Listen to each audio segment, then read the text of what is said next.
में आज एक और मौत हुई थी और गांव वाले लाश को लेकर जल्दी जल्दी शमशान की तरफ बढ़े जा रहे थे। तभी दीपू नाम का एक गांव वाला बोलता है, राम राम, सत्य है, सत्य बोलो, सत्य है।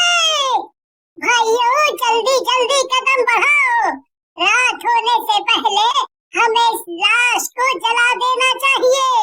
अरे दीपू भाई, चले तो जा रहे हैं, अब काका का शरीर ही इतना भारी है तो क्या करें, जितना जल्दी हो सकेगा कोशिश करके देखते हैं। आप बस राम नाम लेते चलो। अरे भैया, मेरा वो मतलब नहीं है, लेकिन तुम तो जानते हो ना, इस शमशान के रास्ते से रात में कोई भी जिंदा नहीं निकला है। मैं बस इसीलिए ही जल्दी जल्दी चलने को कह रहा हूँ। चलो भाइयों, जल्दी जल्दी कदम बढ़ा रे, जल्दी जल्दी। फिर गांव वाले और दीपू जल्दी जल्दी कदम बढ़ाकर शमशान पहुँचते हैं और जल्दी जल्दी से लाश का क्रियाक्रम करने लगते हैं। लेकिन उनको ऐसा करने में रात हो जाती है। ये देखकर दीपू डरने लगता है। मैंने तुम सबको बोला था जल्दी जल्दी करने को, लेकिन तुम लोग नहीं माने। अब देखो, रात हो गई है, अब पता नहीं क्या होगा। बिना दीपू भाई, बहुत ही डरपोक हो। अरे क्या होगा, इतने सारे गांव वाले हैं, यहाँ पर किसी की सामत आई है क्या? इतने गांव वालों से पंगा लेगा? तुम चिंता मत करो, कुछ नहीं होगा। ऐसा कहकर गांव वाले दोबारा से अपने कामों में लग जाते हैं। थोड़ी देर बाद शमशान में अचानक से तेज हवाएं चलने लगती हैं। ये देख ऋषि नाम का गांव वाला बोलता है, अरे ये एकदम से मौसम कैसे बदल गया, इतनी तेज हवाएं, ये सब क्या हो रहा है? तभी वहाँ एकदम से आवाज आती है, भाग जाओ यहाँ से, नहीं तो किसी को जिंदा नहीं छोड़ूंगा, भागो यहाँ से।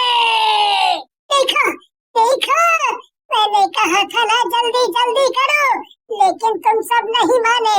अब भुगतो, ये शमशान के शैतान हमें जिंदा नहीं छोड़ेंगे। मैं तो चला यहाँ से।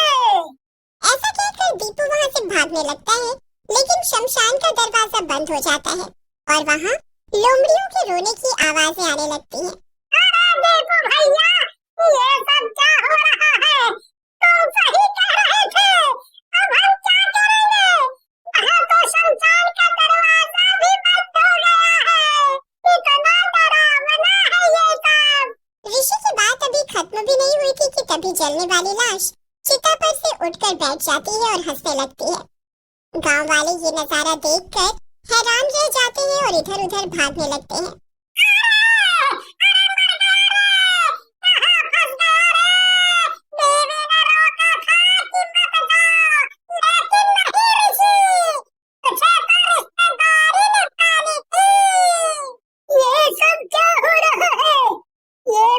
तो जिंदा हो गया, इसको हम जलाने आए थे, ये तो हमें ही मार डालेगा। तभी वो मुर्दा जल्दी चिता में से उतर जाता है और गांव वालों को मार डालता है। आए थे मुझे जलाने के लिए, सबको मार कर खाऊंगा, मरने के बाद कुछ खाने को नहीं मिला है। राजनगर के शमशान घाट पर चुड़ैलों का वास था। ये चुड़ैलें शाम के बाद उस शमशान के आसपास या शमशान में आने जाने वाले हर आदमी को मार डालती थी। चुड़ैलों की मौत एक एक्सीडेंट में हुई थी, इस वजह से वो हर इंसान को अपना दुश्मन समझती थी। इन इंसानों ने मेरी और मेरी छोटी बहन की जान ली थी, अब मैं किसी भी इंसान को जिंदा नहीं छोड़ूंगी। सही कह रही है चुड़ैल बहन, इन इंसानों ने हम दोनों को बहुत बुरी तरह मारा था। अब हम दोनों मिलकर जो भी शमशान या यहाँ से गुजरेगा उसको तड़पा तड़पा कर मारेंगे। उधर शमशान गए गांव वालों की मौत की खबर बाकी गांव वालों को मिलती है। ये सुनकर सब गांव वाले दुखी हो जाते हैं और सरपंच के पास जाते हैं और बोलते हैं, अरे सरपंच जी, कुछ करिए, उस खूनी शमशान ने ऐसे कई गांव वालों को मार डाला, अब हम क्या सब पीड़ा समझता हूँ मैं नमन बेटा, लेकिन अभी हम क्या कर सकते हैं? शमशान में क्या हो रहा है किसी को भी नहीं पता है, क्योंकि वहाँ से कोई भी आज तक जिंदा नहीं आया है। सरपंच की बात सुनकर वहीं पास में खड़ा पप्पू बोलता है, तुम सरपंच जी, इस तरह हाथ पर हाथ धरकर बैठने से भी कुछ नहीं होगा। हाँ, हमें कुछ करना होगा, नहीं तो इस तरह पूरा गांव खाली हो जाएगा एक दिन। हाँ। फिर बैठक का कोई नतीजा नहीं निकलता और गांव वाले और सरपंच ही अपने अपने घर चले जाते हैं। अगले दिन पास के गांव के सरपंच राजनगर के अंदर एक मुर्गे की दुकान पर आते हैं और मुर्गे की दुकान के मालिक नीतीश से कहते हैं, अरे मुर्गे वाले भैया, ये मुर्गे का मांस कितने का दिया? अरे सरपंच जी, आप जैसे देवता आदमी से पैसे लेकर मरना है क्या? आपके लिए तो बिल्कुल फ्री है।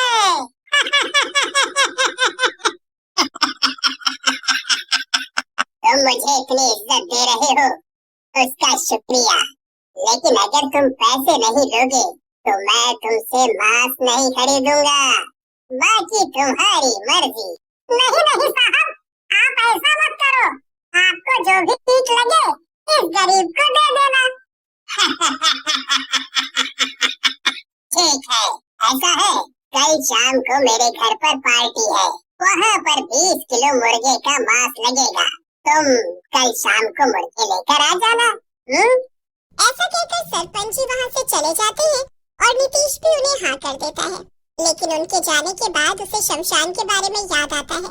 अरे मर गया रे, ये मैंने क्या कर दिया? सरपंच जी को मैंने हाँ क्यों कर दी? उनके गांव के रास्ते में तो वो मनहूस शमशान आता है, अब मैं क्या करूं?